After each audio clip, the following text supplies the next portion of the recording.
এহেন একটা গুলি, এহেন একটা গুলি, গলায় 2টা গুলি লাগছে, আর পুরো বুকটা ঝাঁঝরা, পুরো বুকটা একবারে ঝাঁঝরা, মানে বুকের কোনো ছিল না, মানে এত পরিমাণ গুলি। আল্লাহু আকবার, একটা মানুষ মারতে এত গুলি লাগে। পৃথিবীতে সবচেয়ে ভারী বাবার কাঁধে ছেলের লাশ। কান্না ভেজা চোখে এভাবেই ছেলের মৃত্যুর কথা বলছিলেন শহীদ জিল্লুরের বাবা।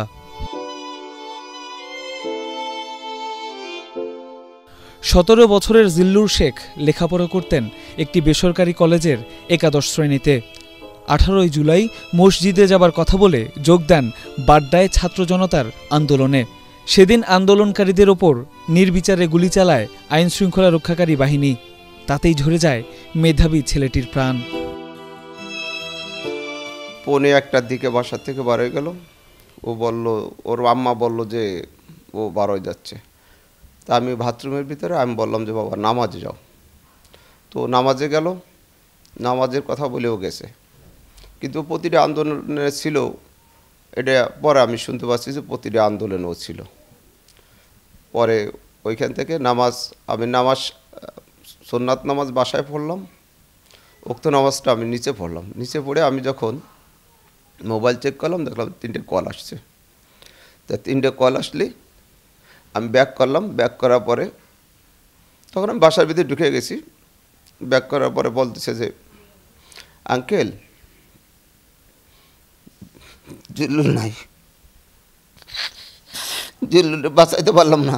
ডাক্তারদের বললাম, ডাক্তার আপনারা আমার ছেলের চিকিৎসা করেন, যত টাকা লাগে আমি দেবো, টাকার কোনো সমস্যা নাই।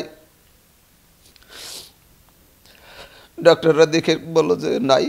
মানুষ বিচারে কথা বলে ওদের কাঠগড়ায় দাঁড় করাবে না, ওদের আপেল কমলা সমস্ত কিছু খাবার দিয়ে সামনে দিয়ে ওর ছেলের একটা শ্যুট করে দিক, তখন ও বুঝতে পারবে যে যন্ত্রণাটা কি। জিল্লুরের ছোট ভাই জুনায়েদের চোখের পানি থামছে না এখনো। ভাই হারানোর শোক তো কখনোই ভুলবার নয়। এদিকে ছেলের নির্মম পরিণতির কথা বলতে গিয়ে কান্নায় ভেঙে পড়েন জিল্লুরের মা। আমার কাছে বলে, মা আমি বাইরে গেলাম, নামাজ পড়তে গেলাম আম্মু। আমি আবার বললাম তুমি বাইরে আবার কোথাও কিন্তু যাও না, নামাজ পড়ে তুমি ডাইরেক্ট বাসায় চলে এসো। তো ও আমাকে যাওয়ার সময় বললো কি, আম্মু আমি গেলাম। আমি তখন বললাম যাও বাবা আল্লাহর হাওলায়। তখন আমার ভিতরে মানে একটা মনে হয় যে কী যেন বেরোয় যাচ্ছে এরকম লাগছিল, কিন্তু আমি বুঝি নাই যে আমার জিল্লু বাইরে বেরোলে আর জীবনে বাসায় আসবে না। আমি কখনো ভাবি নাই আমার সন্তান এভাবে চলে যাবে। আমি আমার বাবার বুকের ভিতরে হাত দিয়ে দেখি আমার বাবার বুকটা গরম আছে, মানে এতগুলো গুলি, মানে আমি দেখে সহ্য করতে পারি নাই। আমি ভাবছি ওর মনে আছে এখনো, অনেকে বলে যে আছে, অনেকে বলে যে নাই। আমি ডাক্তারকে বললাম যে ডাক্তার ওরা এখন আপনারা ভিতরে ঢুকান না কেন, এখন ওরা ভিতরে ঢুকান না কেন, যত টাকা লাগে আমরা দিব, ওরে বাঁচান ডাক্তার। যখন ওরা ভিতরে নিয়ে গেল ডাক্তারে, তখন আর কি বললো, আমাকে ডাকলো ভিতরে। আমি ভাবছি হয়তো বা আল্লাহ ওরা রাখছে, ওর মনে জ্ঞান ফিরছে, এই জন্য আমার ভিতরে ডাকছে। কিন্তু আমি যাই দিই, আমার বাবার নাই। আমরা এখন খাবার টেবিলে আমার বাবার অপেক্ষা করি, আমার সন্তানগুলো শুয়ে আমার বাবার জন্য অপেক্ষা করে। কোনো জায়গায় আমার বাবা নাই, কোনো জায়গায় আমার বাবা নাই।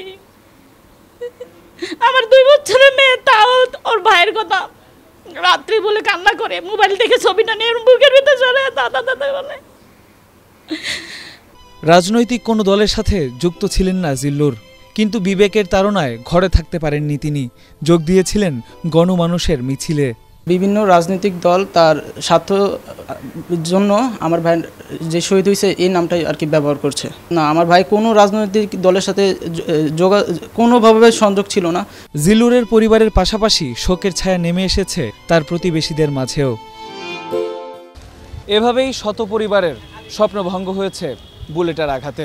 শুধু জিল্লুর নয়, কোটা সংস্কার আন্দোলনের সময় দেশব্যাপী যত হত্যাকাণ্ড হয়েছে, যত মায়ের বুক খালি করা হয়েছে, সব মায়ের পক্ষ থেকে বিচারের দাবি জানান শহীদ জিল্লুরের মা। মুশফিকুর রহমান, এটিএন বাংলা, ঢাকা।